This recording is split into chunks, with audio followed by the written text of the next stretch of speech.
Welcome to Raging Bullets, a DC Comics fan podcast, episode 378. Welcome to Raging Bullets. I'm Sean Whalen, drnorge, and I'm joined as always by my co-host Jim. It's not easy being green, so says the sensei of the whatnot, Segulin, and the Duke of You Know. How's it going, eh? On this the funny thing, Norge, I was trying to figure out a way to pull it in. It's not easy being green joke. Well, there you go. On this episode, we're going to be talking about Green Lantern number 27. We're going to talk about Red Lanterns number 26 and Suicide Squad number 26. We got a packed episode for you. We are proud members of the Comics Podcast Network and the League of Comic Book Podcasts. Sponsoring us this episode is DCBService.com and InStockTrades.com. Over at DCBService.com, they have one of those bundle deals again for Vertigo. It's all of the new Vertigo issues, 50% off. Oh, it's only $11.96. Besides that, though, at 50% off, they also have all new DC and Marvel trades and hardcovers, which is great if you're looking to catch up on books, or maybe there's certain series that you only collect and trade in hardcover. To get that 50% off deal, it's just an amazing thing. That also includes the Black Canary and Zatanna Bloodspell hardcover. That's that special hardcover-only version. So that's really, really cool that that's going to be coming out. Over at InStockTrades.com, I want to shout out that they are the hardcover and trade paperback source. I'm looking over at, I just did a search for Green Lantern just to see what's available, and they have just a plethora of them. From the New 52, for example, they have the Green Lantern Rise of the Third Army hardcover. And it's regularly $29.99, 45% off, only $16.49. They have the War of the Green Lanterns hardcover. That's $29.99 regularly, 45% off, only $16.49. If you are a newer Green Lantern fan and there's Green Lantern books that you haven't been reading and you want to check out some of the history, one of the great things about the Green Lantern universe is we've had so many wonderful creators that have been involved in creating just big, epic space opera stories. And InStockTrades.com just has all of them. There's just an amazing collection of books that you can grab and go ahead and browse through. Remember, orders of $50 or more give you free shipping, and it's a great way to save money by bundling up. So that's DCBService.com for your pre-orders and InStockTrades.com for your collected edition needs. Thank them for both for supporting our show. James, what kind of a podcast are we? Raging Bullets is a spoiler podcast. We go in-depth into plotline, story twists, and whatnot of the comics we are discussing on the show. So, if you haven't read the books, you may want to come back later so you can better enjoy the show. I think that the show. Let's talk some comics. Through the magic alchemy of nature's most awesome sources of energy, Ray Palmer, atomic physicist, becomes the atom.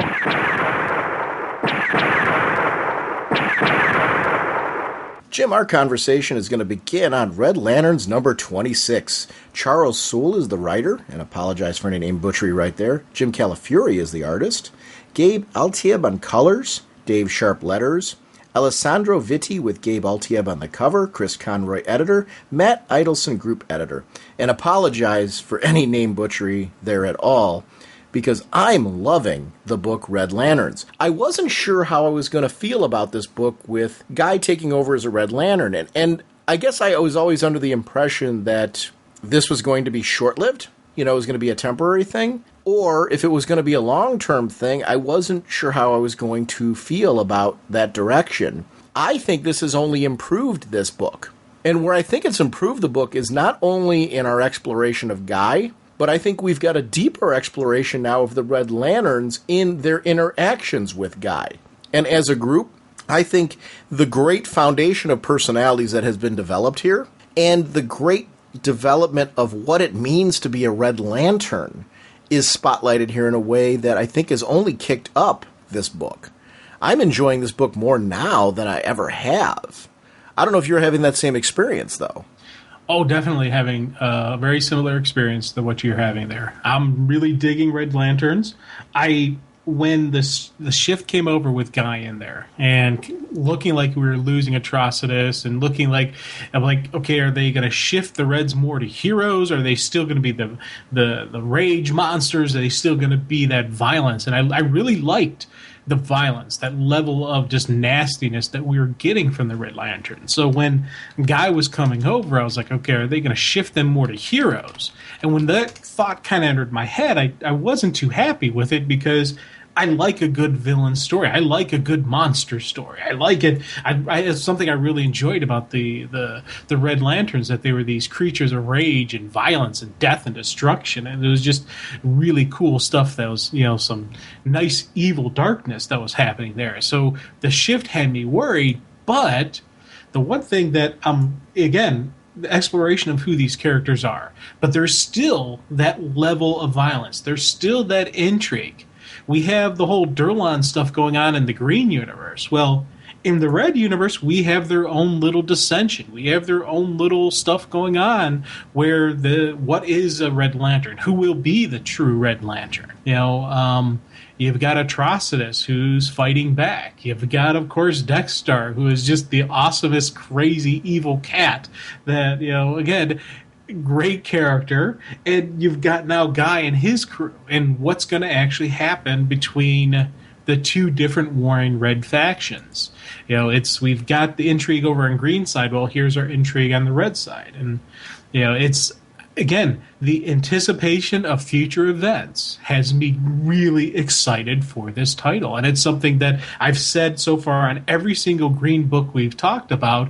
It's same goes towards the Red. There's a lot of really cool groundwork they're laying. They're building on the stories, and they're building on the past to develop a really solid future. And I'm excited for where this is going. When you get creative changes, I get worried. Well, another title within the Green universe that I'm like, you know what? I'm not as worried about this. I'm getting some cool stuff here. There's a lot of neat potential. Yeah, that's one of the things that I really like about this book is the potential for things that are unexpected, that I really didn't expect out of this series. I'm looking at the cover of this book, and as I'm looking at it, just seeing the cast there, it's funny how now when I look at the cast of the Lanterns, like Bleeze, or other Earth Red Lantern, and Guy, and it's funny how they look and they feel more like a team now as the series has been developing, with Guy taking his new role. Guy's a better leader than Atrocitus was. Atrocitus is a better dictator. Yes. There's a huge distinction between those two different relationships, being a leader and a dictator. And I think that has helped the Red Lanterns grow as a unit. Atrocitus is going to come back, but I don't know that he's going to be welcome. Again, that's going to be what's going to happen. Because you think about just, I think we're going to get two different Red Corps. I think we're going to get a divide in it. And you're going to get the Atrocitus crew. You're going to get the Guy Gardner crew. And it's, there's going to be some conflict. There's going to be a little bit of turmoil, because when you get that person out in the universe who has that pure rage to the point that it can summon a red ring, that they can bring it in, who's going to be the one to get to that person? Who's going to be the one to, guide them through it? Because Atrocitus likes his people a little bit more animalistic. Mm-hmm. Guy wants some thinking. Each one of them needs the rage. Each one of them are using that, but it's how they're using it, how they're approaching it. And I think that is going to be the where is this going to go type of thing, because Guy Gardner can throw down. We've seen him fight. We've seen him do some really cool, nasty stuff with that ring. Atrocitus, again, really nasty things with the ring. When these two have their next round, I'm looking forward to that. With Rancor and Bleeze, you're starting to see, I don't see anybody in this squad that's with Guy in this issue leaving Guy. I see them standing by Guy. I think he's earned that kind of respect. I think even with Bleeze, which that in and of itself is a miracle, that Bleeze, I think, would choose him to be leader, even over herself, if that makes any sense. Well, she recognizes that Guy has that quality in a leader. And I think it's one of those things where when she had that where she attempted to overthrow the coup, Guy didn't knock her down, didn't defeat her by beating her up and doing an Atrocitus thing. Guy went with, hey, this is how we got to do this. And it was more of a a logical approach. There was still a level of violence. There was still a level of, I could kick your butt. I could, put a hurt on you. But this is better for the group. And it was one of those, again, a leadership type roles, and you have that strength, and you have that, power, that level of respect, and that's where he, what he did with her to keep her level of respect. And it's a neat guy thing to recognize that, hey, there's more than one way to skin a cat. Not even going there. The Dexstar and Atrocitus bits were great though, because Dexstar, I think, has always been my favorite player in the Red Lantern books. That's shifted now. That's not taking anything away from Dexstar. I like that I care about Zox and Ratchet, and Ratchet for as long as we've got him. But when Zox, soups up their ship, and you get this really cool Red Lantern vessel, I mean, I was like hoorahing in a way that I haven't been for this title. I've enjoyed Red Lanterns all along. I've been digging the book, so it's not a knock on it. I've enjoyed it as being a unique look at the color core. But now I'm enjoying this book as its own separate entity in a way that I haven't. I'm not enjoying it now just because it's a connection to the Green Lantern universe that's exploring a different color core. I'm enjoying the characters that are in it in a way that I haven't before, on a level that I haven't before. And that's not a knock on the previous book. I just think it's a sign of these characters have evolved now to a different place. And it is under the different leadership. You introduce another Rancor as the Earth Lantern with constructs and things. And you start to have more sentient Red Lanterns, which you were talking about, instead of the mindless ones that we had before. Then you've got Guy in the mix. And you've got these philosophies playing off each other. And Guy feeling like, wait a minute, I came here for the purpose of going back. Now I don't know that I want to. Like, Guy doesn't want to go back. He's found his home. This is right now. Now, how much of that is the corruption of the Red Ring telling him, hey, you found your home? Or how much of it is actually Guy saying, you know what? This fits me. This makes sense. Because we're seeing Guy still be the hero. We're still seeing Guy do the right thing. But, he's doing it, in the red way. And it's, the fact that now they have, according to, everything out of Lights Out story, they have 2814. That's their sector now. So the Earth sector is no longer a Green Lantern sector. It's now a Red Lantern sector. So it's, kind of huge there. And, but Guy is still, I don't want to say he's playing Green Lantern as a Red Lantern, because I don't want to take away from what he's doing. But he's kind of bringing the hero out of the red. And it is cool to see that we still have Guy Gardner in there. We still have somebody who does the right thing, but he's doing it his way, which has always been the Guy Gardner way. He's going to do it his style. Yeah, I'm baffled by that in a great way. That's something that I didn't expect to enjoy as much as I am through this. And wow, am I loving every minute of how that's playing out. Seeing this team develop. I'm with you that there's probably going to be another Red Lantern faction. The question is, I don't know that Atrocitus can inspire people following him the way that Guy is. Zox is clearly at one step. I didn't know Zox was this kind of character. Yeah. Zox to me has only benefited from this. Because I always liked Zox. I mean, I thought that the bowling ball was an interesting character. Beach ball. Yeah, whatever. He looks like he'd hurt a lot, though, if he rolled into you.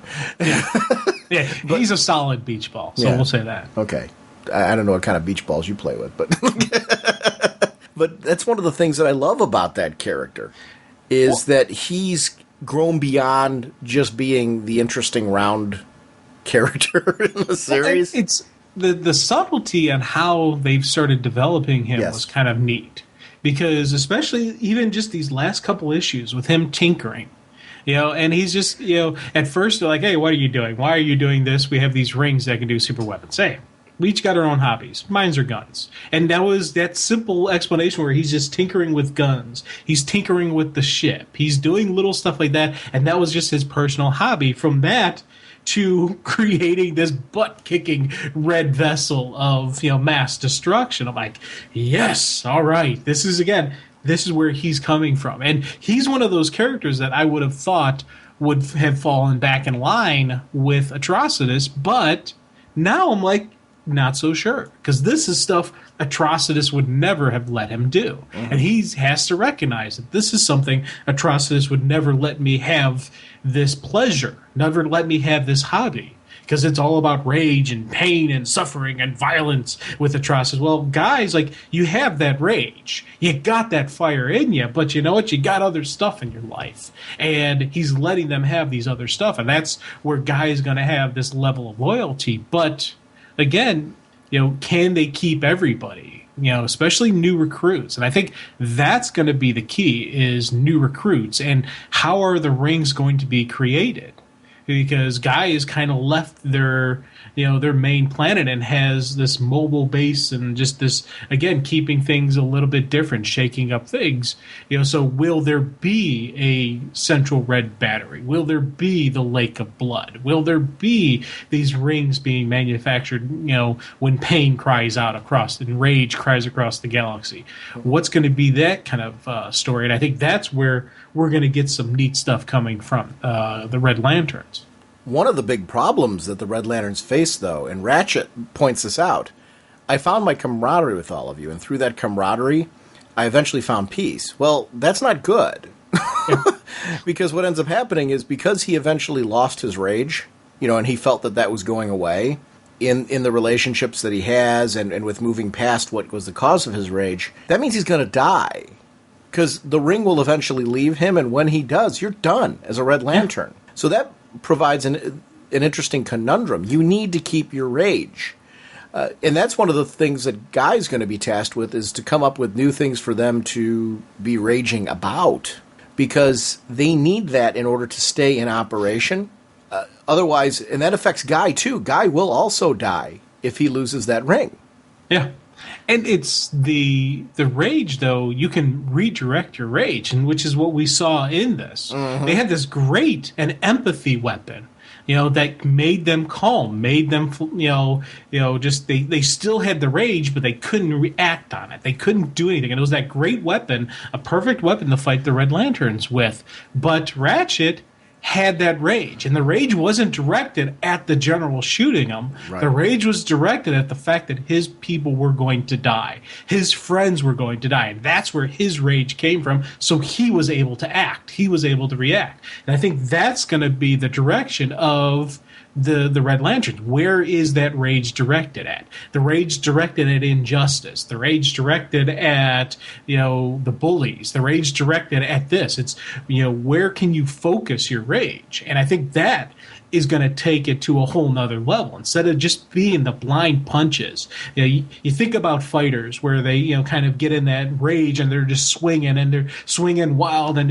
then you got that guy who sits back deliberately throwing a punch. It's, you got to have that energy. You got to have that fire, but it's got to be focused. It's got to be concentrated, or you're just throwing out energy. The wild rage is just throwing out energy. That focused laser pinpoint of that anger, that's going to be the true strength. And I think that's where Guy's unit, once they figure this out, once they learn that, they're going to take Red Lanterns to a level that Atrocitus can't go. Mm-hmm. That's going to be the key difference. And I want to see that. That's what I want to see out of this book. It's just a different sort of direction for the Red Lanterns. I think that's great. It's something that's very, very interesting. I'm going to be curious to see what kind of conflict this causes between them and the Green Lanterns, because that's coming. And that in and of itself is going to be interesting to see how that works with the Red Lanterns. Also the Yellow Lanterns. Oh, yeah. Because if Sinestro's getting his own series, we already know that Red and Yellow do not get along. So where's that going to happen? Are we going to see, because Guy doesn't like Sinestro on top of it, and Atrocitus really hates Sinestro, so we've got two strong red factions who don't like the Yellow as well. I like Bleeze as kind of their Wolverine, which I think is really cool. There's something about that character type kind of working. What happens in the Red Lanterns? Like, there's a flirtation going on between Belize and Rancor. Yeah. That's really apparent. What happens if they get into a relationship? Is that a risk of losing your rage? You got to wonder, like, if certain things happen to Red Lanterns, do they change? Like, do they have to be careful the kind of life they lead because of the rage? I'm curious of that exploration. Like, these are things that I'm asking in a good way. Because I got to question the danger of doing certain things and taking certain actions. It's what I'm loving about this book, and I've loved it since the beginning of the series. To me, that's been the strength of this book, is its separation from the Green Lantern is because of their nature, they have to operate differently. And that's, if you don't take advantage of that, there's no point to having the book. Oh, yeah, and it's funny because you ask a lot of my exes, they will tell you any relationship with me just fueled their rage, and that is a part of a relationship. There is a lot of fire, there is a lot of rage, and that could be the direction of the rage, but it also is, you think about Buffy the Vampire Slayer, where Angel had his one moment of happiness that broke his curse, and so the good angel went away and Angelus came back. And you could have that type of stuff happen with, two Red Lanterns who fall in love, who get a relationship. That, would be a very interesting moment. I'm laughing as you're saying that with past relationships. First of all, I could say the same thing, but then with my wife, you could say that was last Tuesday. We call that Tuesday around our home. But that's one of the things that I really love about this series, though, is there's an honesty to these characters that you can connect with. We've all had periods where we could probably have been a Red Lantern or caused somebody to be one. Oh, and God. That's the interesting part of the emotional spectrum in the Green Lantern books. If they did another series, obviously we're going to see it with the Sinestro book, but if they do a series with one of the other Color Corps eventually down the road, there's an advantage to explore that. I'd still love to see an anthology of the other Color Corps that don't have their own book, because I don't think you can pump all of them out to their own title. There comes a point where there's too many books, and they're going to start dropping. We've already got an Orange Lantern book. We're going to have a Yellow Lantern book. Now we have a Red Lantern book and the Green. So that's 4 of the Color Corps are already going to have representation in individual titles. I'd love to see an anthology with the rest of them, because I think there's a lot of stories to be told. Well, especially if they ever decide to bring back the blue. I would love to see them do kind of like a how they did with Green Lantern Recharge. Uh-huh. The Blue Lantern, all will be well. Just they bring back the Blue Corps. I'd love to see that. And that's, even if they did just, again, a limited series or its own series or however they do it. I hope, because I'm hoping we're not done with the blue. I hope the blue comes back. There's 2 different ways the blue can come back. First of all, what happens when St. Walker gets his hope back? Yeah. But second of all, besides St. Walker getting his hope back, what happened? Kyle's got the blue and the access to it. I mean, they can build another blue battery. Yeah. Or could just somebody out there have enough hope that they could create it? Mm-hmm.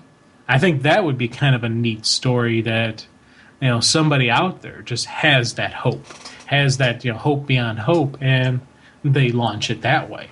Yeah, I'm in no rush. Yeah. Oh, God, yeah. But I'm with you. I would like to see that eventually, because I think St. Walker's a really cool character. I loved him when he was on, first of all, I loved him in the Green Lantern books. I loved him on the Justice League. I thought he was a great addition to that team. And he's a character who I think there's a lot of room to do things with. And I think we're going to see more out of him, at least storyline exploration with what's happened. If not, you're missing a great opportunity to do something, post what has happened to him. Oh, we're definitely going to get him back. And it's, as you said, he's just got to get his hope back. And part of me thinks the hope could come from Kyle returning, but you can't base your hope on somebody else. It's got to be an internal thing. And there's got to be that moment where St. Walker just has to, dig in deep and just to what he is in his heart, that, that hope, that, that honor, that raw goodness that is St. Walker, because he was, again, another just absolutely wonderful character, but, he's been through, run through the ringer. So I want to see him come back. I want to see his redemption. And by redemption, I'm not saying that he did anything bad. I'm just saying I want to see the return of that character and just him coming back to that glory that was. I was like, man, that guy's awesome. Agreed. Is there anything else you want to say about Red Lanterns? Well, other than the new oath, you're red. We're red, you're dead. I did like the with blood red of crimson red, ripped from a corpse so freshly dead. Together with our hellish hate, we'll burn you all. That is your fate. I really liked that oath. I really thought that was a cool, just true nasty oath. But I do have to admit, I chuckled when Guy just said, "What? That's too long." This is again, it's Guy Gardner doing things his way. Absolutely. Our next discussion will be Green Lantern number 27. The writer is Robert Venditti, artist Dale Eaglesham, with colorist Jason Wright, letterer Dave Sharp, cover by Billy Tan and Alex Sinclair, Scribblenauts. You're right. Yes, Scribblenauts variant cover by John Katz, after Neil Adams, associate editor Chris Conroy, with group editor Matt Idelson. Now, sorry about that one. The Scribblenauts thing, that's what threw you off. They did some variant covers based on the game. Oh, okay. So that's why it says that, just kind of making a nod to the fact that it's one of those themed covers. I like the themed variants. I think that's kind of cool that they're doing that. They got the steampunk ones coming up. I don't know if you've seen any of those yet. No. Those are going to be coming up, and I saw the Green Lantern one and the Wonder Woman one. Our buddies over at the Blog of Oa had posted up the Green Lantern one. And somewhere on the web, I just saw, maybe it was on Facebook, I saw the Wonder Woman variant, the steampunk one. It was cool. I might be following the artist that did it or something, and I'm not sure. So, excuse me for being so vague on that. When you announced the Scribblenauts one, it kind of made me think about variant covers in general and how they sometimes do the theme ones. And I like those. I'm into that whole thing. See, now that is something I'm going to keep an eye out for, the steampunks one, because I think that'd be kind of neat. They look cool so far. The first two, like the Wonder Woman and the Green Lantern one, are really cool. Yeah, I'm into that too. I think it's kind of neat. I think it's just going to be an interesting theme. Yeah, now it's funny that we've talked about the other titles, and we're now going into the Green Lantern. And you'd think, in a way, you'd think we'd jump right into the Green Lantern first, but I think that's the strength of what they're doing in the Green Lantern universe. And that's something we've been talking. Every time we talk about these different books, we keep mentioning how this great feel of the overall universe and the overall actions and just it all comes together, but it's still within the confines of their stories. And we keep praising that, just the continuation of what the great stuff they did before is continuing on through Lights Out and now through everything that's going on with the possible war and rebirth and whatnot. So it's funny that with editorial, with Chris Conroy and Matt Idelson, you got to give full credit. You got to give just some solid props on the editorial team, to keep this stuff going. And you got to give full credit on with these writers, how they're working together and just everything that they're telling their different stories with plots, etc. And I'm really happy that I'm still getting that from the Green Books. And that was when they announced the big change, when Jeff Johns left. That was the thing that I was really terrified about. And I was like, oh my God, are we still going to get that great green universe that we had before? And this is something so solid that we're still getting that I'm very happy. I'm very happy with the green stuff. In April, when the Sinestro War, or Sinestro, let's say Sinestro War, the Sinestro book kicks off, Lissa Drack's going to be in it, and the artist is going to be Dale Eaglesham. So nice. This is a preview of the kind of art we're going to be getting in Sinestro on this book, which is great because I'm really enjoying this. And actually, he did the artwork on the 23.4 Sinestro issue that was written by Matt Kent. We've already seen his artwork on a full Sinestro issue. Oh, cool. I'm a big fan of Dale Eaglesham's art from back to the JSA days. So it's great to see that this artist is going to be on. And it's colorist Jason Wright from Secret Six and from Leaving Megalopolis and things like that. So I don't know if Jason Wright's going to be the colorist on that, but I know he's on this particular issue. I don't know. I'm a big fan of that. Oh, definitely. This has got, again, with all of these books, I've enjoyed the art style, and I've enjoyed that each artist is their own artist, but they all have that same type of vibe and flow to them that it adds towards the fitting of the giant universe. It adds towards just that belief that you can see that Jon Stewart here, Jon Stewart over there, they look close enough that this is the same character. There's no glaring differences and oh wow, that's weird. You don't get that shock moments, and I'm glad. Again, I'm really happy that we see that. So it's funny how much I am enjoying the Green books, and I always attributed it to Jeff Johns, as that was the reason I really enjoyed the Green books. But it is more than that, because I'm seeing these other creators working on these characters, and I'm like, you know what?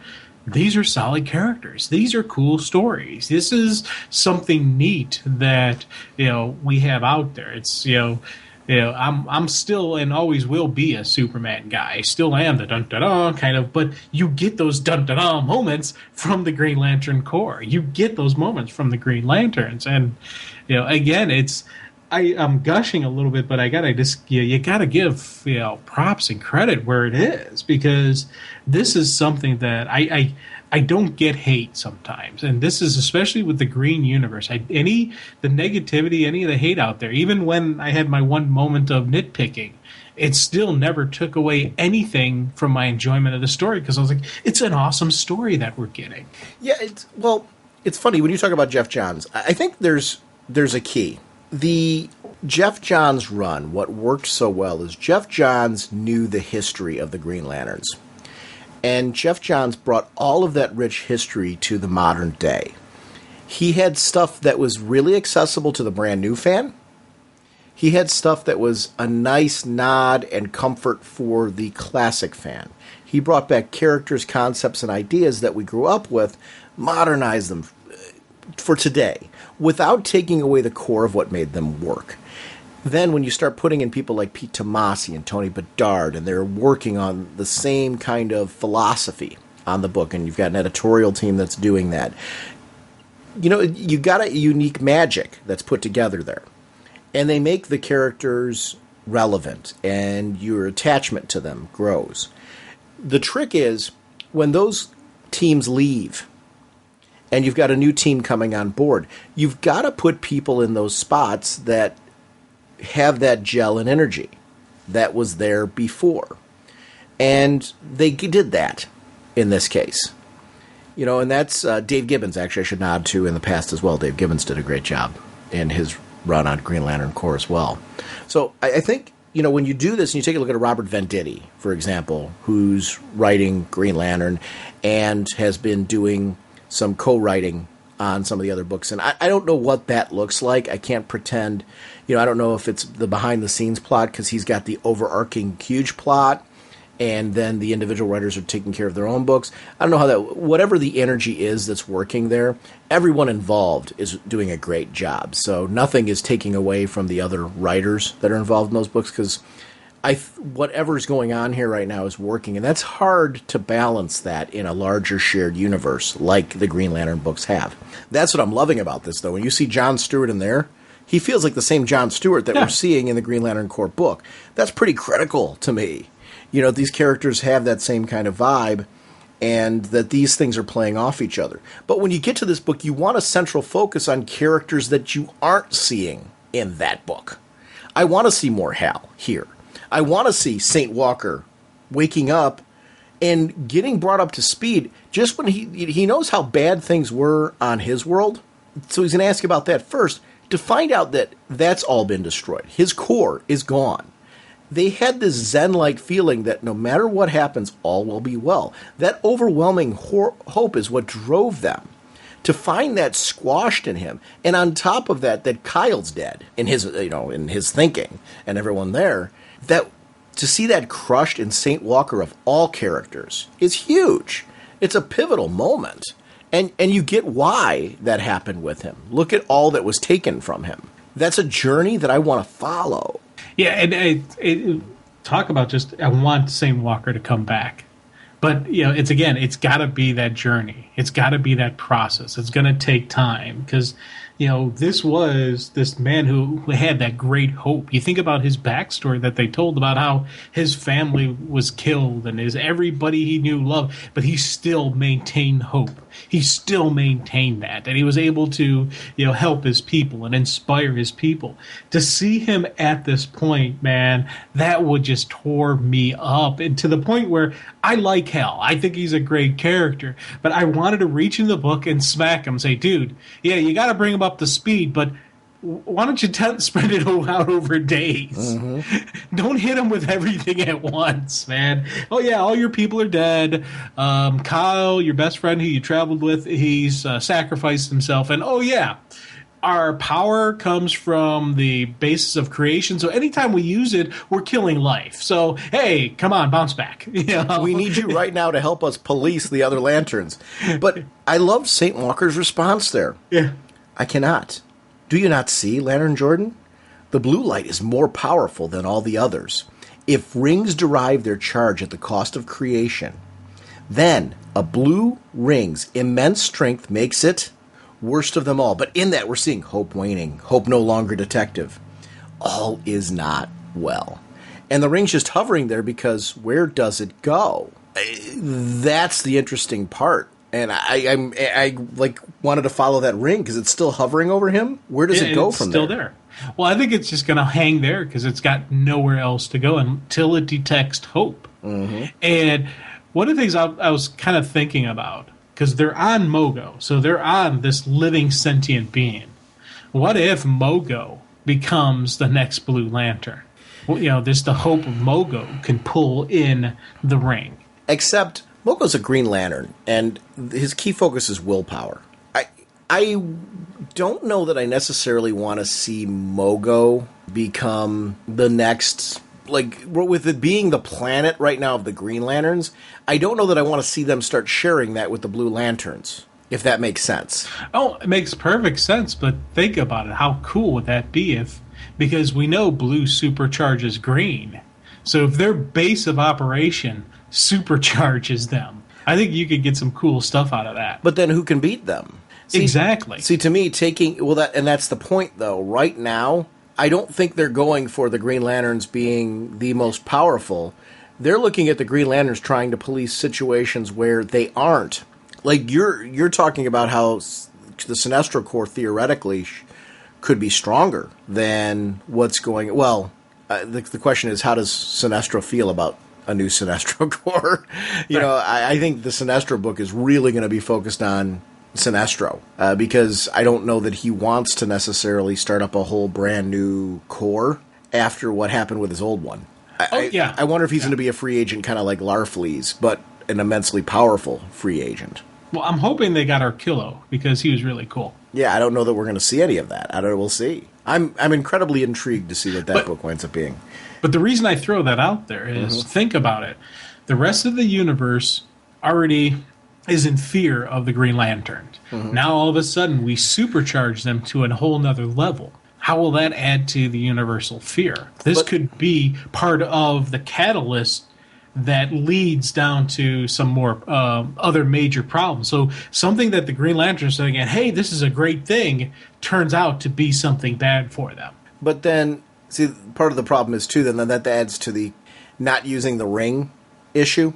Because now we're using exponentially that much more power. Then how does Hal justify even using his ring? Because they're constantly supercharged. Well, and I think that kind of stuff would be some cool stories and some cool exploration. Temporarily, maybe. Yeah. Oh, yeah. I'm not talking long term. And I think it's too soon. I think it's too soon. Storyline. I think it's too soon for that. Because I think it's more interesting right now to see that people have got anti-lantern weapons that are out there, and the lanterns are having trouble dealing with them, and you have certain lanterns that won't even use their rings right now. To me, the lanterns feel a lot more depowered than they ever have. And that, I think, is interesting at the moment. I wouldn't jump from that to instantly supercharging them, but saying that, I think your story idea is interesting, but I think that that's something they need to... If they do something like that, which I think would be cool for the same reasons you do, they would have to build to that over time. I wouldn't jump to that right now. It would increase the fear that you're talking about, but I don't think they need any help Yeah. I think the Durlans have already done the damage there. It's more interesting because with the Durlans doing this, they've left the Green Lantern Corps in an incredibly vulnerable state. That if you give them the blue rings right now, they aren't as vulnerable as they are thanks to the Durlans. Now, they're in big trouble right now with what the Durlans did. And I wouldn't give them anything storyline-wise that would give me the sense that what the Durlans did isn't that big of a deal because, look, they're supercharged. Oh, definitely. Yeah, I agree with you. I'm not arguing on that. It was something that it popped in my head of what if, because I started thinking about, just Saint Walker on a journey and just him wandering Mogo, kind of going back to the animated series, where Saint Walker was on Mogo and just on his journey to find the blue ring and the blue lantern and just everything that happens. And I was kind of picturing that same type of journey happening in the comic. Because he's right now, emotionally defeated, but his physical form's going to come back. And I could just see, Saint Walker walking across Mogo with the little blue ring just hovering over him. Either maybe communication back and forth between the ring because there is some connection there, or even him communicating with Mogo. And just seeing that journey, and that got me leading, what if Mogo got the ring? And there was this whole pathway. And now it could be the exact opposite. That could be the return of Saint Walker, the return of his ring to him, the return of the Blue Lantern Corps, and maybe even further exploration. I don't know. But again, I don't know, but it's something that I want to see it happen. I want to see something happen. I want to see this story play out. And I've said it on all the other titles. I'll say it on this one again. Anticipation of the future events has me excited. There's so many different ways they can go with this. Just on this one character. He's not even a Green Lantern. He's not a Blue Lantern anymore. But just this one character being on Mogo right now has me going, oh, that's to be some cool stuff. And him and Sornak, those two interacting, because, he does have a medical background. So she's a doctor. Maybe he'll be in the Green Ward helping out people that way because he is a doctor. That's what he does. And that could be the way of his recovery. Yeah, I'd love to see stuff like that. I want to see everything that you're mentioning, as far as seeing his recovery and what that looks like. And I think that could lead a variety of different paths. One of the things that I really am digging in this particular series right now is you got that whole thing with the Braid Clan, who were following a Star Sapphire. And they went there to take her down because of their perception of how horrid she is. But you saw how loyal the people on that world were to her. Really, basically, they had to assault a planet with overwhelming Green Lantern numbers. That politically put they did what Hal wanted to do there, fear. The problem when you do something like that, though, is you start to build a group of people that do not, because there's no democracy there. There's no voting on this person to be deposed. That was the Green Lantern really acting like a military police force in a police state situation, where they basically deposed the ruling power of that world because they didn't like the way of operating. Again, yeah, it's stuff that's currently going on in the present political environment of different countries, where U.S., UN, and various other entities. Hey, these people are wrong. We're gonna not let them be in charge anymore. We're gonna step up. We're gonna police, for the greater good of people, instill democracy across the country, across the planet, empower the people, all these different positive spins and attributes that you can say for what some of the stuff we're doing. But on the opposite side of it, people could very easily say, no, they're coming in and conquering us. They're trying to make us live by their standards. This is our life. This is our society. This is how we live. And that's always been and always will be the two sides of the argument as to who's right, who's wrong. And I love seeing that in the Green Books. We saw Hal go to this planet, and he brought Mogo. He brought everything there. He brought the heavy guns. But the best line came from the Braid Clan when they said, yeah, you'll probably win, but we will stain your uniforms with our blood. And it was that level of, do you really want to kill women and children? Because that's what it's going to take. And I love just that moment of, holy crud, where this fight is going to go. And again, Hal had to make the tough call, had to make the choice, and they did some political finagling where they say, okay, we depower her and we take the Braid clan in to our science cells. Well, guess what? That was the plan all along. That was a setup. That was a trap. And again, the Durlans did this great, chess move. Hal and Kilowog in the command center was a great sequence of events because you have a huge debate there. Hal's looking at all these different things that they have to, the little dots that they have to sort out in the universe. Kilowog brings up, when Oa was destroyed, we had to let loose a whole bunch of crooks. Now, these are criminals that they put aside and locked up on Oa. That's not people that you're giving a slap to the wrist to. If you're locking them up on Oa, think about that. Not their own planet. Not under the charge of their own people. We feel that this is a universal criminal, on a universal level, that Oa would imprison them because they're too dangerous to be imprisoned anywhere else, right? Yes. In most cases. Hal's basically saying we've got bigger fish to fry right now because of everything else that's on our plate. That sense that it serves a couple of purposes. First, I can see Kilowog saying, wait a minute, what do you mean we got to do something about this? And I see Kilowog's side of it. I really do in that moment. And I'm a Hal junkie, but I don't agree with Hal there. But there's a point there with how overwhelmed he is and how overwhelmed the Green Lantern Corps is because of the state of the universe right now that I thought was really interesting. Oh, God, yeah. And it's... we talked a little bit before about Jon Stewart and Hal and just the relationship that they're going to go forward. The relationship of Kilowog and Hal, where this is going to go. Because, on one hand, I always saw Kilowog as being that, smash 'em. I use big hammers, and that powerhouse. But here we're seeing the intelligence side of Kilowog saying, hey, there's more to this than just, the Sinestro Corps. And Hal's got so focused on policing rings and this and that he's not looking at the big picture. The Green Lantern Corps is the international police force. They need to round up those criminals. They need to, do what they're supposed to do, protect the universe. They say, oh, we're protecting the greater good by taking out these rings. Yes, but that's always not the best picture to go with, especially with everybody looking at them as being this horrific group. They've been villainified. You're going to sit there and ignore these criminals here, ignore this criminal here, but go after this one thing. And that's going to be kind of something that'll hurt their reputation because people are going to say, why is my problem so little, but that one person is so important just because they got a ring? What, are you jealous of them? Yeah. That becomes a huge, huge problem there. I'm loving this part of this book. It goes back to what we were talking about, and there's a consistency on both parts of our discussion about the Green Lantern universe. To me, when you're going to do something this large, where there's multiple planets involved, and you've got a military organization, if you're not exploring the politics of that, you're missing a huge area that you can explore. That's happening here. That's something that I'm really loving through this.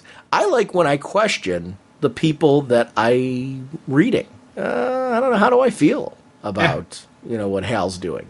I don't know. I don't know how I feel about what Hal's doing right now. I like that I'm questioning that. I think that there's something really important to doing that with the character because I don't want him to feel perfect. I want to be impressed that he keeps persevering when he's not.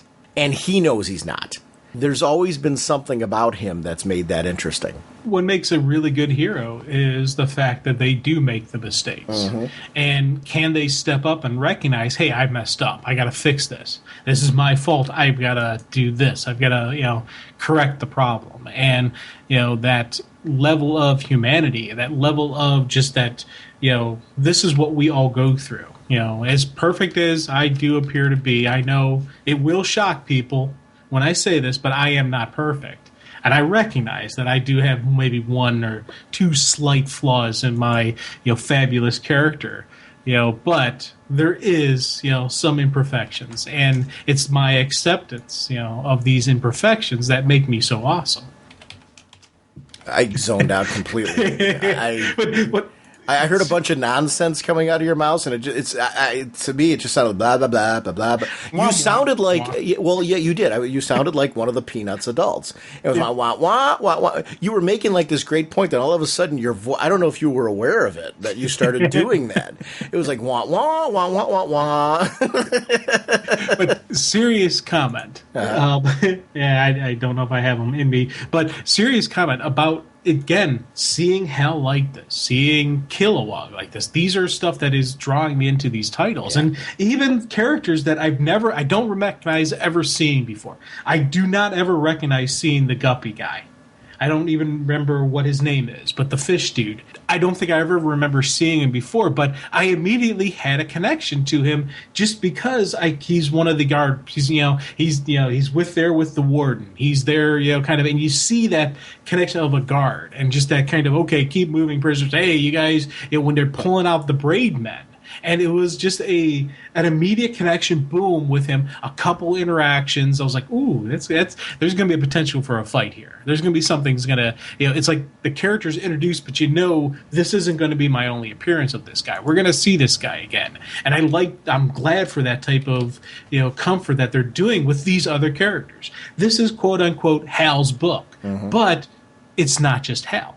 It can't just be Hal because he's the head of the Green Lantern Corps now. So there's going to be other characters here. There's going to be other Green Lanterns, and he needs to have those character interactions. And I'm happy that we're still getting the Corps, even though it is Green Lantern title. When the Braid Men start escaping, and we again start to see more, the Durlans have invaded on so many different levels, outside of Oa, inside of, Mogo. That's interesting when you're able to, as a race, infiltrate Mogo. How do you get away with that? Well, it's like Mogo can't, can Mogo be everywhere? Or is it that they arrived on the thing, because the one Durlan mentions, how often do you look at the face of the chef? How often do you do it? Now, will Mogo have that same attitude? If that chef, the entire time they've been there, has only acted as the chef and never gave him any indication that there's something else, would Mogo even look at them? Would Mogo even pay attention to them? Or does Mogo have this massive ability to see everything? Does she know everything that happens on her? Because that is, on one hand, I would say yes, but on the other hand, that's too much to ask for any entity unless they have, a superhuman brain. And while Mogo is cool and she's got, she is wise beyond the years because she's been around forever, I don't think she can be everywhere. I don't think it's a consciousness complete of within her frame.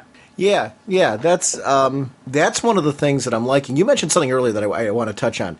You mentioned the newer lanterns, like ones you didn't recognize. That's one of the things that I love that they carried over. We saw so many lanterns dying in previous stories. We saw the rings be sent out, and there's a lot of new recruits and rookies and things like that, which is going to lead to new races being invited to the Corps because they're the people, because of the mass send-out. So you're going to see faces that you haven't seen before, species that you haven't seen before. That part is something that I think has been really great. It opened up a lot of storytelling opportunity for these new writers to be able to come aboard and say, hey, what do you think about introducing this race? And some of these I'm sure have a rich history in DC, but maybe haven't been seen for a while. Whereas others may be new ones that are being created for the purpose of, like, let's add some life to the cosmic DC universe. Wouldn't it be great if we had this kind of people in there? I don't know. That's stuff that I'm really enjoying about the landscape. I wouldn't want to see all of the same lanterns from before when you have that many mass new ones that are supposed to be in place. Oh, God, yeah. And the fish guy, his name is Muck Muck. So, again, that's a cool name, so I'm going to remember that one. Just because it's, immediately I've got a connection to this dude. And I'm assuming it's a male. I'm assuming, I'm not 100% certain, and I don't want to know how you can tell on a fish. But I got to tell you, with the braid men. Now, did you see that swerve coming? Did you see that coming? Because I didn't.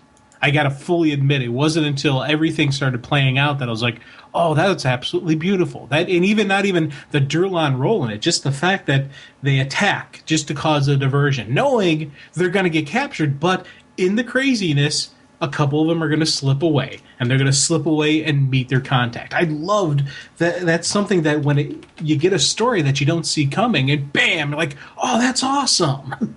Well, it's furthering it shows that the Durlan cause is not something that they're just doing randomly. The Durlans have been planning this for a long, long time. So that's something that I've really enjoyed in the series, was seeing that this Durlan thing is not just they woke up on Tuesday and said, hey, let's destroy the Green Lantern Corps. No, they're keeping going on something that has been a well-thought-out plan, not from one Durlan, by the whole group of people. You know, we always talk about little subtle stuff that always, gets us going. That's kind of cool. But when they start talking about pull up the manifest, start doing a head count, make sure you can see them dealing with the head count. Hey, stop pacing around in circles. You could see that the braid men are trying to confuse the head count. And that's a really neat, just, little kind of added little, just one bottom panel there, a couple extra lines, just to add to the fact that the braid men know we're limited on time. We've got this window of opportunity, so we've got to do little extra stuff. So the people who are on the field are doing one thing, but the people who are still in the cage have to keep the illusion going. They've got to keep things going. And I love the fact that those little attention to detail, that little extra effort. Could they have removed that panel? Yeah, probably. Would it have taken away? No. They could have focused more on the cuffs being removed and the braid men going back into the headquarters. But they have that one little extra panel there, just kind of adding to the story. And again, really just like, dang, that's cool. The battle with Sornik was, I thought, something that was great, because I liked seeing her in a situation where she's like, we can't do this here. We can't start engaging in a firefight here because I'm a doctor first, and my job is to protect the people that are in here. So listen, whatever you're up to, whatever you're doing, please look at the people that are here. We're going to stay out of your way. You just don't hurt the patients. Yeah. That's an interesting role to be in. I agreed totally with how she handled that, because you can't just think about yourself. You have to think about the greater good of the patients that are under your protection. It shows a different role and a different mindset that she's in versus the other Lanterns. That, to me, if you're not playing off the unique nature of her character, you're missing something there.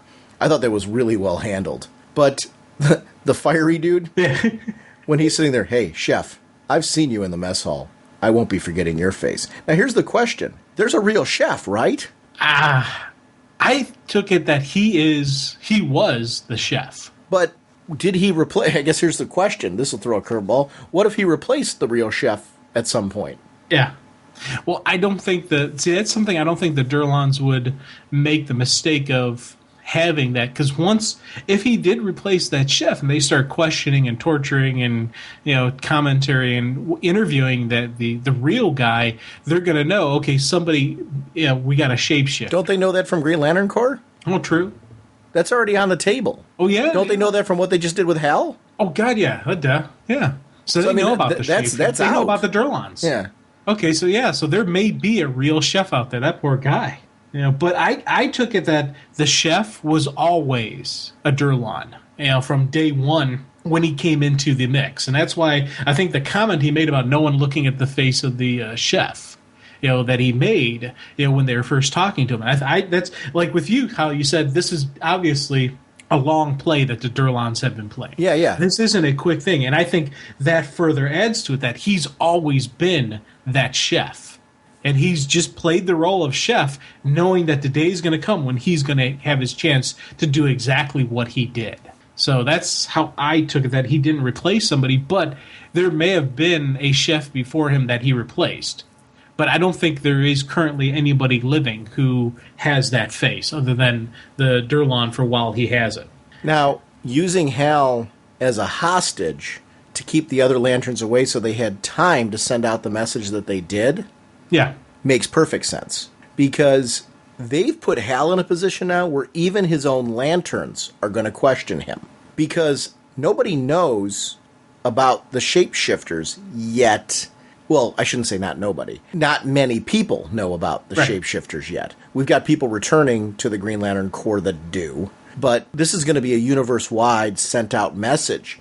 This is going to do a lot of damage on a lot of levels, internally and externally, for the Green Lantern Corps. Even explaining this to a group this size and making people believe it is going to be difficult. Because, like it or not, you saw Hal Jordan say these things. Yeah. Even if it was a duplicate, you still saw that.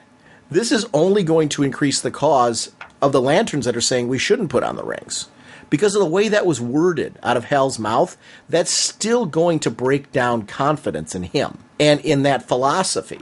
Oh, God, yeah. And one of the things that, the truth is out there, but there is going to be the question, and it's questioning within the Corps, questioning outside the Corps. And the fact that they threw out on every broadband, the thought that popped in my head is, because he says, I am Hal Jordan of the Green Lantern Corps, leader of the Green Lantern Corps. So is his secret identity now completely exposed? Because we see Baz and I'm drawing a blank. Badge, actually get it, but they got it through the ring, so they didn't really see it on the main television. But how much of information's out there? Did the general population of Earth get this, or did only certain rings? Did the governments, or how did they broadcast this? We didn't see it broadcast on Earth, though. We saw it broadcast through the ring of Baz. Right. So in Washington, D.C., that was Baz and Badge seeing it, not anybody else. Like, I'm looking to see, do we see anybody else? Right, and now, we see Guy sees it on a big screen in their ship. Mm-hmm. So it was broadcasted through the universe internationally, because there's different planets. Right. These, the Star Sapphires see it, but it's how much of that was broadcast on Earth, because Earth is a backwater country, is a backwater world. So they wouldn't have the international broadcast channel. They wouldn't have, they wouldn't have that being able to broadcast to citizens of Earth. Maybe is the only thing I'm kind of going by, the fact that we don't have the technology, but these other planets would have that technology. They are part of this international type of franchise. That's going to be interesting about this, because is Hal's secret out? You're right. I don't know, because that seems to be an interesting conundrum to put out there. It's almost like the Nightwing reveal. Yeah. I don't know that, boy. Yeah, I think they've got a good enough explanation. Yes. That it's not necessarily on Earth. His secret identity isn't revealed on Earth. Right. Because, again, I don't think Earth has the technology for it. But it's out there in the universe. So anybody who's an international type of, not international, intergalactic type of character could have heard that Hal Jordan is Green Lantern. Yeah. Wow.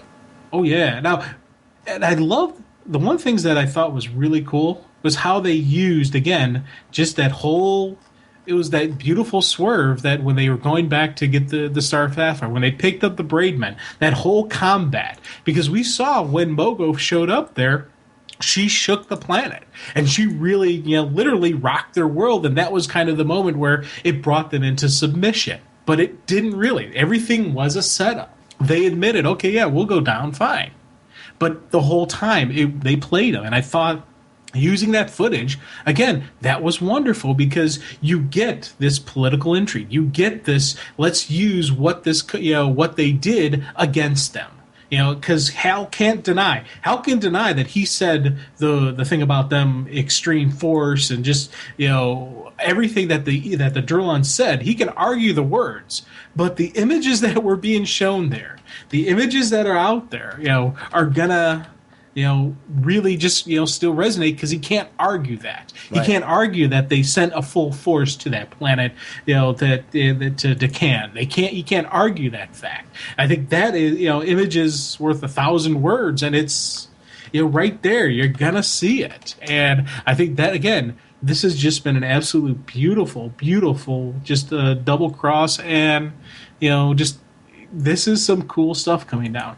Yeah, that's going to be one of the things that I've really loved about this particular storyline, is that it turned into this amazingly cool double cross, and that there was a plan that was in place that you've got people with enough conviction, enough hatred for the Green Lantern Corps with different things that have happened, the Green Lantern Corps, with the things that have happened to them, that they are willing to sacrifice themselves for their cause. That in and of itself says a lot to what the representation of the Green Lanterns as an authority figure isn't welcomed by everyone and hasn't been. So there's things that have happened because of Relic, spinning out of Relic, that have changed the way the Corps operated. There's things that probably were happening when the Guardians were doing their tampering that has put a question mark and a hatred on the Green Lantern Corps. That this has taken something that was smaller scale before, was at a smaller scale before, and has let it fester into something much, much larger. That part is something that I'm really enjoying about this event as well. Oh, God, yeah. And seeing just the lanterns, just the beginning of the war, of the people striking back against the lanterns, against the lantern, the various base of operations, the various safe houses they have there, and even lanterns dying. Which I'm never happy when a lantern dies, but it's all part of just the realism and just the reality of the fact that when you're doing this dangerous life, when you have these risks, you do have to people will pay the price. And I love just how they did the multiple panels where they showed the chaos, they showed the terror in the face of the one lantern, and the one who's just going down, blasts are coming at him and he's just shooting, if he's going down swinging. And I love seeing those moments out of these characters that will never appear again because we've lost them, but it does add to that. You can kind of just put yourself in their shoes, and you can just think they're going, yeah, come on, and just fighting it out. And again, it's those moments of like, dang, this is cool. This is some neat stuff. Where do they go with this next? What happens next? Now, the next issue of Green Lantern Corps has Sector House 422 under attack, which is cool because I want to see what that looks like. They're doing something interesting with Green Lantern number 28. Green Lantern number 28 and Red Lanterns number 28 are the same book. It's double-sized, so they're going to have both books in one. I'm glad because I think people who maybe didn't like the Red Lanterns book before for whatever reason, it's different enough now in a big way that this is a good opportunity to maybe introduce some Green Lantern fans to the status quo of that book.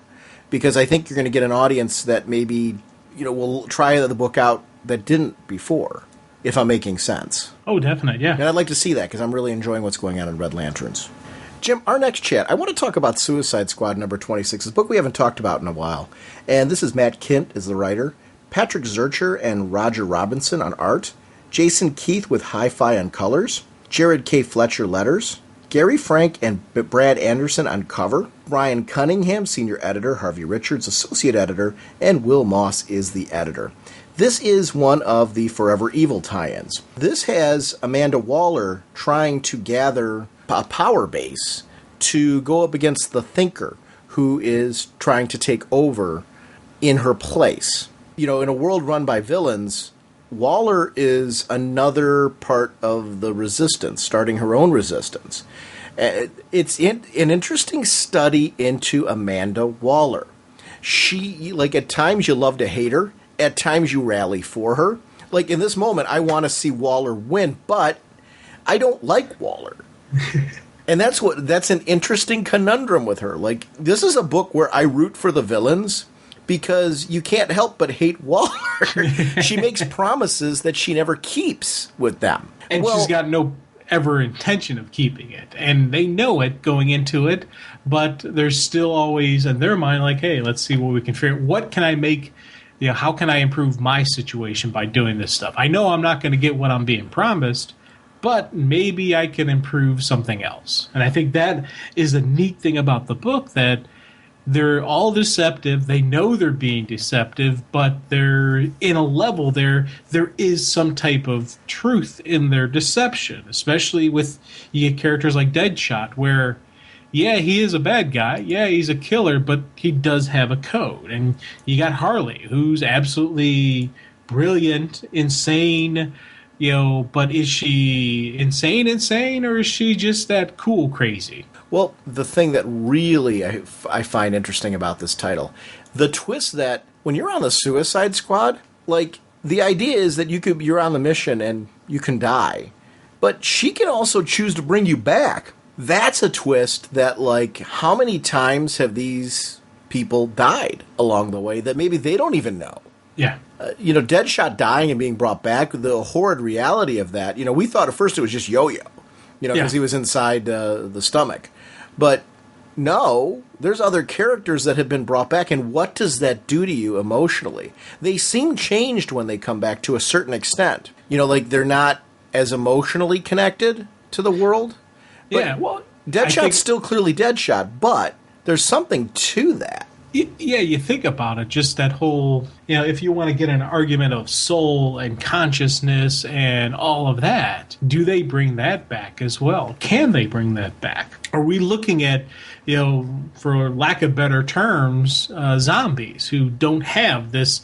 They're living, they're walking, they're undead, but are they alive? And I think when you start dealing with death, when you start playing God, and you start trying to figure out that, you're going to have these consequences that you don't realize. Now, do I think the Deadshot's going to start walking around going brains and eating people? No, I don't think that. But there could be something more to the process of, he's alive, but he's not truly, quote-unquote, alive. He doesn't have that thing that separates true living from just being a body able to walk around and interact. I think that's where things can go, and that's where I think things can happen. Yeah, that to me is one of the things that I find interesting about this, is that you're right. There's certain things that can happen in this that you don't see coming. Harley has been one of those characters that I think throughout this that I've really enjoyed in the series, because talk about a character that brings about things that you don't see coming. Yeah. Look what happened with her with the whole Joker storyline. She's turned on the team many times, yet she's had relationships of sorts with members of the team. Deadshot at first, then our stretchy dude seems to be her current infatuation, although with this issue, I'm not so sure how she feels about James Gordon Jr. Yeah, I don't think she likes, Well, no. She, when he slapped that collar around her neck after stabbing her in the back, she looks at him and says, "I think I love you." I think there is that part of her, that little bit of wacky and crazy, that is attracted to that kind of psychopath. It's an interesting universe with Harley Quinn in it, because she's a certain kind of bonkers. You know what? And the funny thing, I wasn't really thinking that level. I was thinking that was more of the, I think I love you, out of the kind of, I'm really going to kill you. And it was just not I didn't take it as her actually. Yes to both. Yes to both. I agree with that too. Like, I'm not going to dispute you on that side of it. She is, like, you don't want to get into any kind of relationship with her because, yes, she could love you and want to kill you. Once again, I've had past relationships like that. When you're trying to have a conversation and dodge things being thrown at you, you get that kind of interesting connection with people. Crazy stuff. Oh, God, yeah. And it's funny because, we're sitting there and we had pretty much an opposite reaction to those words, but neither one of us will argue with each other because, you're right. No, I don't know that we did. I could be right. No. I love that about her. We didn't have an opposite reaction, though, because I agree with everything you're saying there. I had that reaction, too. Yeah. So it is an opposite. I didn't see any love. I was purely seeing her, she's going to kill him. Or she wants to kill him, but I don't know now, and it's that's cool. And all of these characters, you have those moments. And I think that's the strength of Suicide Squad, that you have these characters that are put together for the quote unquote reason that they're there, but in reality, they're villains trying to just improve their situation just a little bit. See what I can get out of this. Maybe an escape, maybe more comfortable digs, maybe relieve the boredom if you get the crazy ones. But you get this, nice variety and variations on what they're doing and why they're there. And I think that has got to be the strength of it. And then as this is going on, you've got this crazy stuff with King Shark and his dad and that whole thing that's coming down. Shark's there. He wants to eat Amanda Waller. He wants to kill her. This is the thing that's driving the shark brain. Kill Waller, eat Waller. And I love that he's got that focus, and it's not, he is a shark. He's a walking, breathing shark. And now we've introduced his dad. Just when everything we think with him can't get any weirder, hey, yeah, here's his dad. He's a Medu who thinks he's a god. What? Holy crud, that's... Didn't see that one coming. Nice. Yeah, one of the things that has really gotten me about this particular book is you have so many different things going on. You mentioned before the reasons, motivations. One of the pivotal ones you're leaving out is most of them are not given a choice to join the team. They have things surgically implanted in their head, collars put on their neck, explosives. So it's basically like, well, you can choose to go back, but look what we did to you. And, if you want to risk that, we can always push the button and you're done. So there's some that might do it for voluntary reasons, but when you've got that explosive in your head, there really isn't the option. They did for a while when those explosives were turned off, have choices. Through a lot of the series, they didn't have any choice. They had to do this or they were dead. So that adds a whole different dynamic and motivation to this. And usually when the people die and they come back, a new explosive's put in them anyway. Yeah. It's been crazy, crazy stuff. But James Jr. putting the explosive collar on Harley was one of my favorite situations there because it put her back wrangled in with no choice.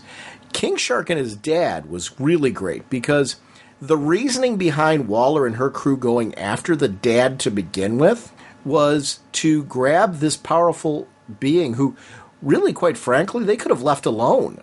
When you think about it, had his own little island, was a threat to anyone who came to that island, but not really to anyone else. When they captured this being, their intention was to use this power source as an early iteration of the Suicide Squad. I like the idea that when, Task Force X wasn't the first, there was many other attempts to try and do this in response to the growing condition of people like Superman showing up on the scenes.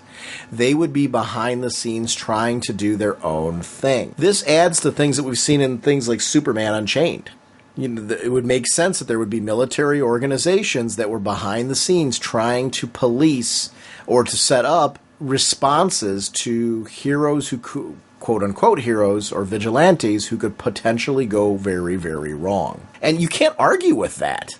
Oh, God, no. And it's one of the neat things about when you start seeing these backstories and you start seeing some of the stuff that Waller's done, and we saw in Team 7, what she did, and it all connects and it all makes sense and it all fits in place, and you want to go back and read some past stuff and see if they gave you any hints on this stuff, see if there was anything that could have, but even if you don't see it, it fits into who she was. It fits into what the team was doing, what the government agendas were. And I love the fact that they took their time with telling the story. They went through and they built it to the point where now is a great time to reveal this stuff.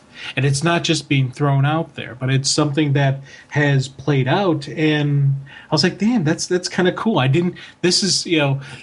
If you'd told me on paper, if you'd said and given me the spoiler on it, I don't know if I would have been as excited for who King Shark is or so excited for Make or Task Force X.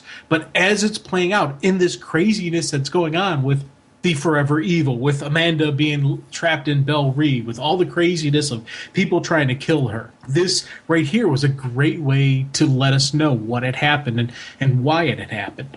What about the story of Camo? King Shark's dad, and King Shark's origins. King Shark is the last of the children. The rest were destroyed with the island. But they also, the idea of women rumored to be sacrificed, as Lunchables for the children. Is that how that was going? I'm assuming. They gotta be fed somehow. So, but were they hosts for the babies though? And then, well, I'm assuming when the babies are born, they're not coming out pleasant. I'm assuming we got an alien chest lizard flying out of the body, and I don't think the women survive childbirth. Yeah. So you don't survive childbirth, and then you become the food for your kid. And I think that's what happens with all of them. And I do question whether they have all the kids. Whether they said they took one, when they took out the island because they were going to try raising them and growing, in a controlled environment. But reality, do you really think they got everybody? There may be another king shark out there. There may be more of the children out there. And if there's one out there, maybe he will continue the process. Maybe it'll grow even further. And, what if it's a female of his children? Can they breed better or faster or different? There's a lot of stuff like that down the line, they could always introduce another king shark. They can always introduce another character like that. And I think that is they're explaining the story, but there's still plenty of wiggle room that they can get, and they can change it around a little bit and not even throw off the continuum or throw off anything as, what are they doing? It's right there. It's, an island. It's kind of hard to wrangle all of these little sharks in there. One could very easily slip out, and sharks are bred for survival. They're evolved for survival. These things are really tough and really nasty to kill, and they very easily could see one slip away, especially with the augmentation and the superpowers that this thing has. I could see one surviving on its own. So, that's something kind of like, that'd be neat to see later down the line, another shark come back. Can I talk a little bit more about the Harley and James Gordon Jr. sequence? Because I thought there was some real brilliance there. Because it talked about, James's history of, just not wanting to be touched or held or things like that, due to his emotional issues, and how it just takes him back to his mother and those kind of problems. But the knife to the back of Harley, and how he used that, saying, I'm pretty sure this went between the 6 vertebrae, where if you move, you're going to be, living out of diapers for life and paralyzed and all that kind of stuff. Just, again, it's a great consistency with the twisted nature of him. But he starts questioning Harley. Did you betray the entire team? Maybe. Why, Harley? What did you have to gain? I was bored. Bored of the team, so I dropped a mountain on them. I like explosions, fireworks. You know me. Gordy, I just get restless. And I believe that. That answer, I believe. Yeah. I don't know that, there really is another reason behind Harley's motivation other than that she just was being Harley. Yeah, and it's neat because leading to this point, and again, it showed James going after, before Harley dropped, the crashed on them and, led to the whole fight between her and Gordon. You saw James Gordon trying to win the situation, trying to take control over OMAC. And he stabbed. They show the one scene where he stabs the Thinker, but then has to deal with Harley, which leads to Thinker being able to continue on. Mm-hmm. And I love just those moments, boom, boom, boom. But then as he starts fighting, because it's Gordon, does know how to throw down. Gordon can fight, but he's not this physical powerhouse. And I love seeing him and Harley, actually fighting it out because she was winning. She had him, but he is James Gordon Jr. He does have plans. He does have that dizzying intellect and that psychotic nature that he's going to be able to work through it. So I love seeing his, mind go. I love seeing how he lays down the plans and just, comes up with, just that final end game. But he still comes up just a little bit short sometimes, but it's always going to be the next part of the plan. Okay, improvise, adapt, overcome. He's got that qualities to him. And I like seeing that. And again, I love seeing that in a villain. I love seeing that in the crazy villains. Yeah, I do too. That's one of the things that I really like about our loonier villains, is exactly what you said, the improvise, adapt, overcome. But also the fact that there's a twisted nature to them that is unique to each one based on their origin and their individual experiences. Mm-hmm. For as crazy as both Harley and James Gordon Jr. are, they're each a different kind of crazy. Just like our heroes are each a different kind of hero. Now, with Thinker inside OMAC, holy crud, that's not good. Because, again, I loved how they showed just the play out and everything's going through with Thinker getting in control of the power and Thinker going through this. We saw parts of the story being told, in Argus, and now we're seeing the full details of him actually getting in the machine, plugging in, and, becoming, and just becoming aware of what OMAC's capable of, and even Waller thinking, "Holy crud, we've got this guy in charge of this unimaginable power. That, where's this going to go?" And I love seeing the fact that when you're heroes, and we're using air quotes around the word heroes when you talk, the Suicide Squad. But when you get your heroes sitting here facing this, how can they possibly win? What could they possibly do to win the day here? And I love those moments because that's where you don't know where it's going to go, what's going to happen next. Yeah, and the ending sequence for me was really sharp because it's dawned on me we haven't really seen the Suicide Squad proper since the whole incident happened to them. Yeah. To find out now what's going on with Deadshot, where Deadshot's like, these are the things you think of when you're about to die. How much does a mountain weigh? How did Harley Quinn drop a mountain on top of us? How long have I been down here? How am I going to get out of here? And when I do get out, who am I going to kill first? I am so excited, especially with the title of the next issue being The Weather Underground. I want to know now what's happened to the team. The pacing of this event and its involvement in Forever Evil has been really, really well done because they set up a whole bunch of mess that the Suicide Squad's going to have to deal with when they come out of this, including internal issues. Yeah. Well, they got to deal with, just looking at beyond the big, huge, massive picture and just the internal structure of who will be the Suicide Squad. Because that's a roster that's constantly changing just because they have to. Deadshot, I see him sticking around, but you think about just the when he got pulled back into this to try to help Waller, get Waller out there, he kind of was a free agent. And is he going to remain a free agent? Is he going to stick around a little bit? With everything that happened with this Forever Evil stuff, he could very easily walk, and he could very easily be free and clear of Waller and everything that's going on, or will she get the heads up on him again and get the little implant or get him on the team, or where it's going to go there? I don't know. And it's a kind of a cool looking at it going, all right, where are we going next with this bad boy? I like the not knowing. Yeah. That to me adds to the story. So I'm a fan of the way that this has been structured and developed. It's a good book. I'm glad we had a chance to talk about it because we haven't really talked about this one in a while. And it's an interesting series that I've really enjoyed more and more as it's gone on. Yeah, it's interesting. I've got the comic in front of me, and I like to flip through the book as we're talking because it kind of helps me. And sometimes I'll get a digital version, but for Suicide Squad, I didn't pick up the digital version of it. I just have the paper, and we just got finished discussing the book.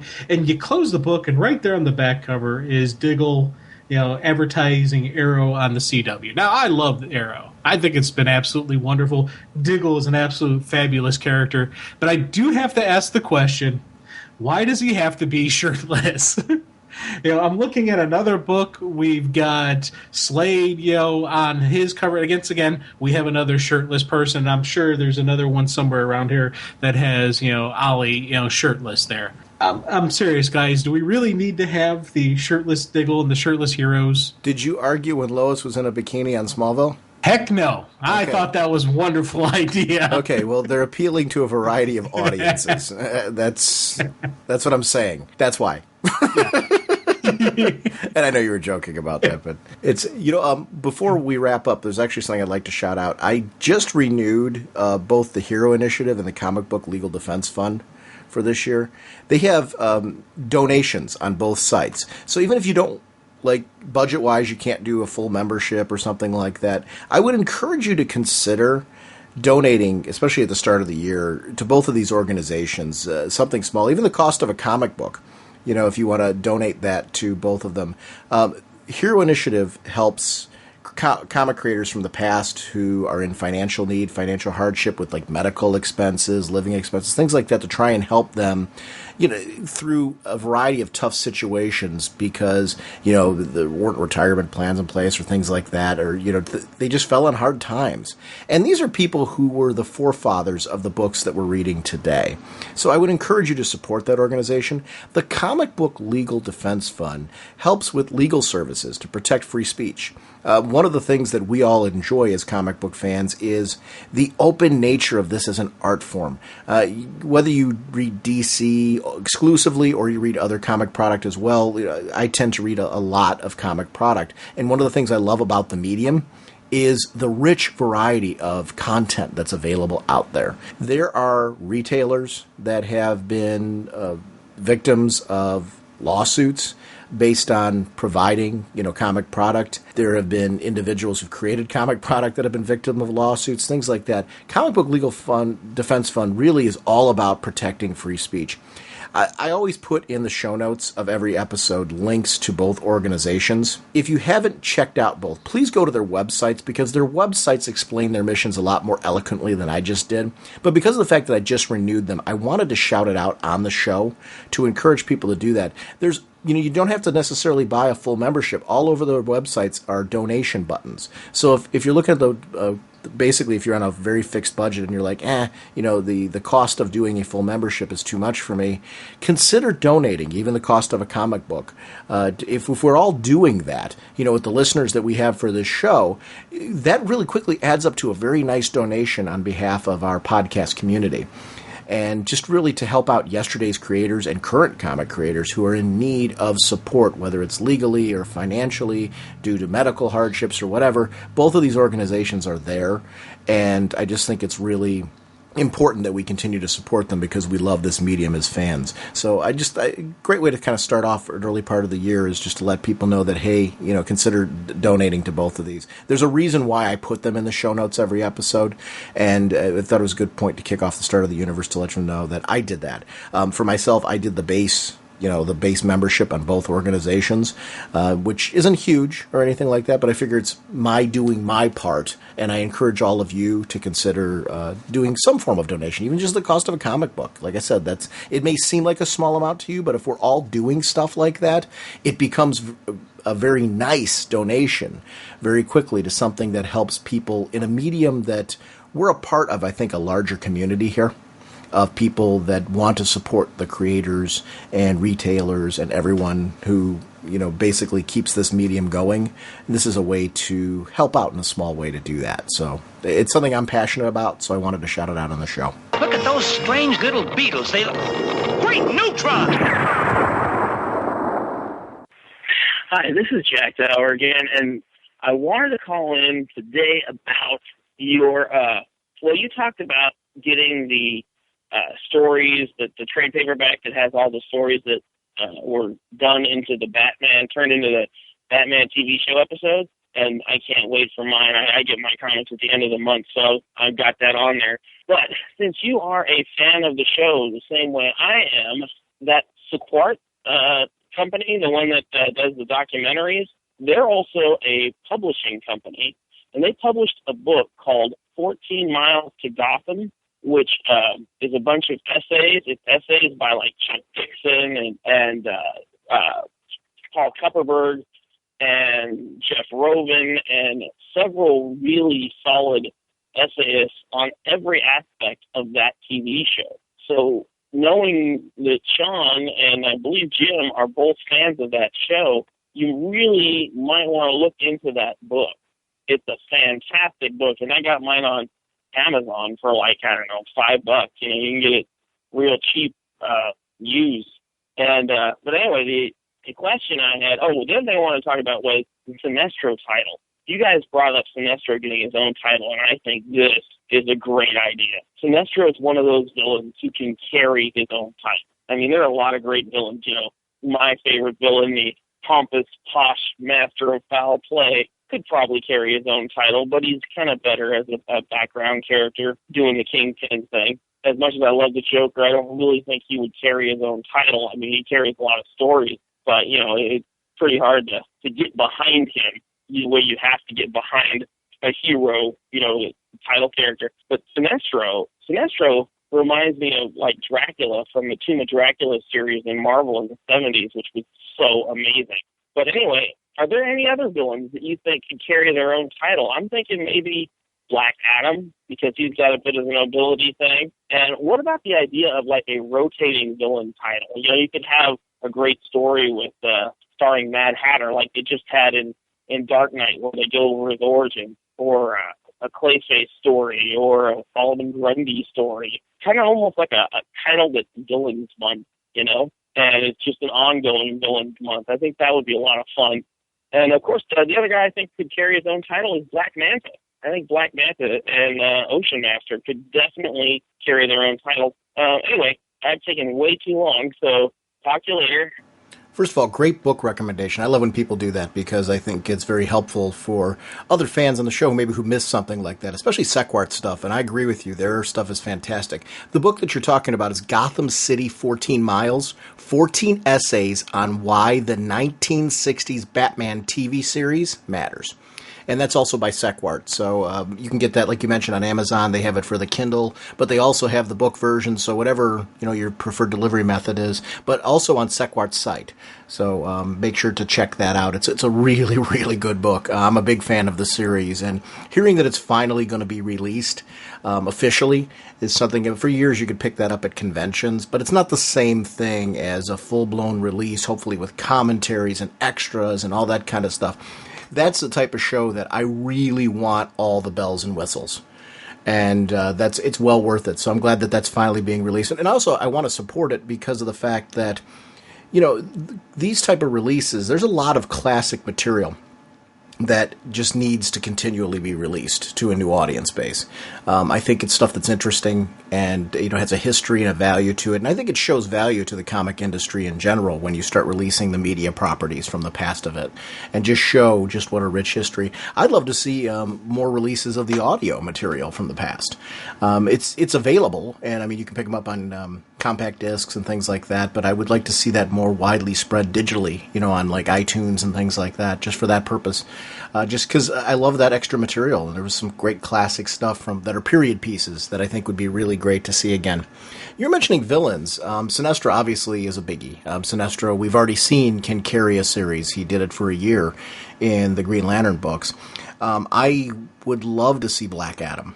I think he's a character that is a natural to follow month in, month out. And he's so different from Billy that I think he's well worth carrying on the series, especially with his reimagining when Jeff Johns reimagined him in JSA, and a lot of that is being carried over into the new 52 version of the character, so I would definitely love to see more of him. You mentioned characters like Black Manta, and Ocean Master. Either of those characters would be great. There's lots of the Batman villains that the problem is there's only so many of them that you can put into a solo series and keep them relevant as being a foil for the original hero. So you have to pick and choose when you do that. That's not me poo-pooing the idea. It's just the opposite. I think it's a good idea to rotate a few of them into a series because it's fun to get into their heads and get to know them and things like that. But you also want to keep them as a valuable surprise when they come in and have the arc matter when they're in. Like in a Batman series, it's great to have a 5-issue Penguin arc that matters, just for an example. And it's if you use him too much, because sometimes he gets overexposed. I think he's a great example of a villain who I really like, but sometimes he seems to get overexposed and watered down because of it. That you want those characters to matter. I think the Riddler's having a really cool resurgence as a villain. There's a pick and choosing thing. The ideal thing would be to do what you mentioned, but see, the problem is that would be an anthology title, that villain's anthology title. I would read it. Obviously, you'd read it, but those titles tend to fail pretty quickly, unfortunately. I don't know why, because your validation of saying, hey, it'd be great to have an arc with these, I think for a lot of villains, that's the way to do it. Have a really impactful arc, and then you could lead it right back into the main book. Where there's things that could be set up in there that you don't have to have read it, but if you did, there's an understanding of the villain's perspective going into a battle with the major character that would be really, really cool perspective. I love that kind of stuff, and that to me is the point of doing anthology titles like that, so I'd love to see that. Unfortunately, they just don't do well. I don't get it, because myself, I love them. I tend to grab them from most comic companies that I really like that do them, because you also get cool creators who maybe because of their monthly schedule, they can't devote themselves to another title.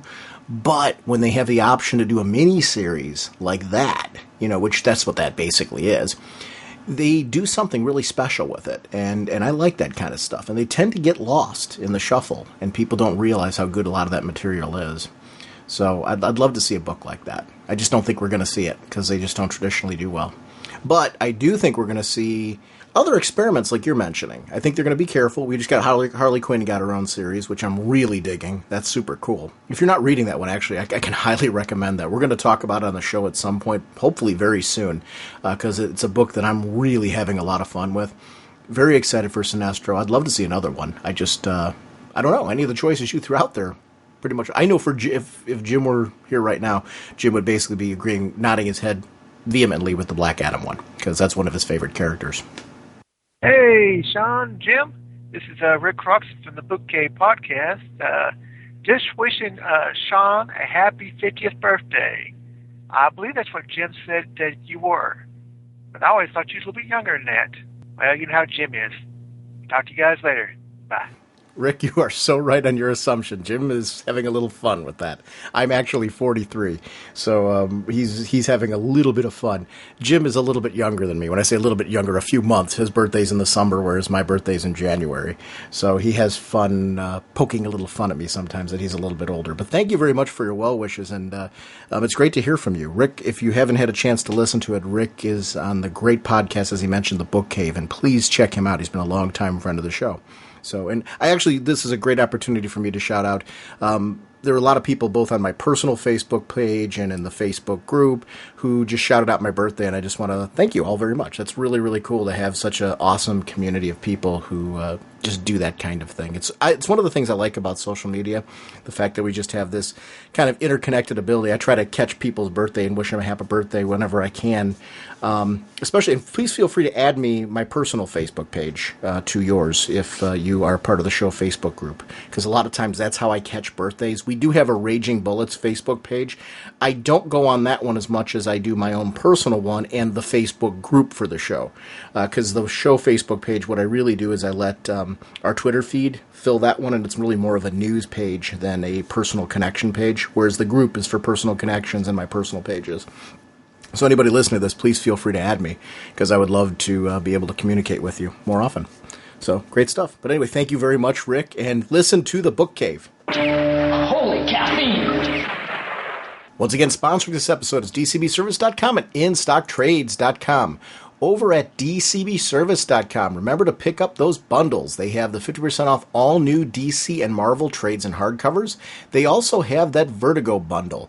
That's all of the new Vertigo titles. That includes The Royals, Masters of War number 2, Dead Boy Detectives number 4, Coffin Hill number 6, Hinterkind number 6, Astro City number 10, The Unwritten volume 2, Apocalypse number 3, and American Vampire Second Cycle number 1.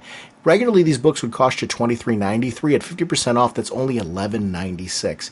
If you're like me and you like to try some of these titles out for a few issues to see which ones grab you, this is a great way to do it, because really you're getting 7 books for half the price, and it's really cool. So that's DCBService.com. Remember, they're a digital partner. If you're doing your shopping from Diamond Digital, Iverse Media, or Comixology, or MyDigitalComics.com, 5% of those purchases go towards your DCB service order. You're earning credit for things you're already purchasing, and it doesn't cost you anything more, which I'm a big fan of. Over at InStockTrades.com, you want to go browse and see just the amazing deals they have on Green Lantern books. They have trade paperbacks. They have hardcovers. Just for a great example, they have Green Lantern, The Revenge of the Green Lanterns trade paperback. This is $12.99 regularly, 45% off, only $7.14. So trades are also a great way if you're on a budget and you're trying to get a bunch of stories. Green Lantern and Brightest Day trade paperback, $19.99 regularly, 45% off, only $10.99. It's a great way to get all of these collected stories at a budget. So whether you're a hardcover fan or a trade paperback fan, or you like to mix and match, InStockTrades.com has the books for you.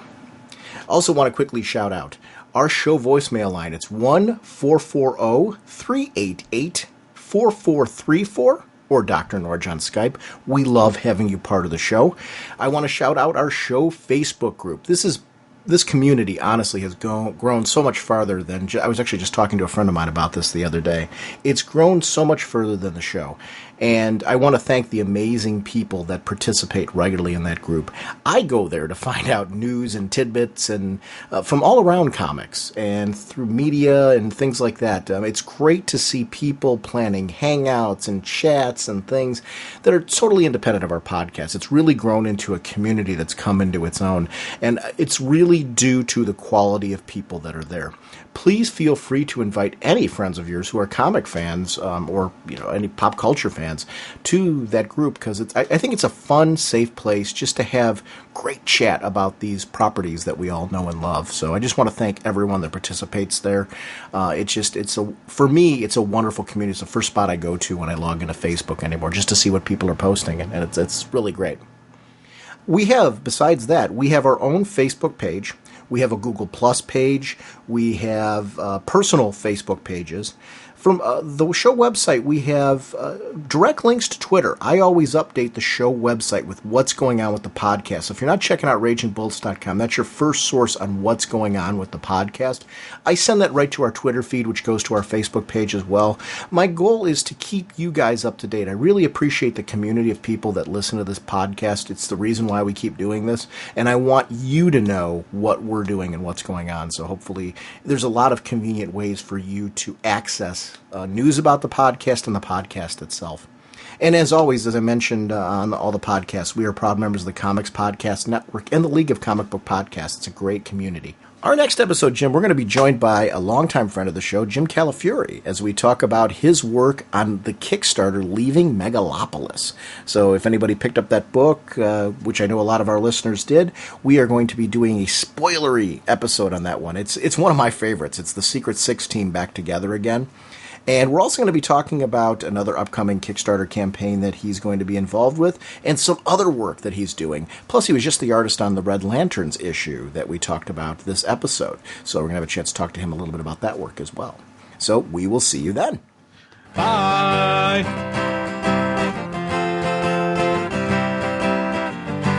Flying through space and time, 1,000 different lifetimes. Faded for love and flaws and incredibly clear sightlines. Swinging your mace around, such a practical outlook. Helping the JSA and occasionally supporting your own book. Hawkman, Hawkman. Eagle eyes can't see. Hawkman, your plan. And what you do to me.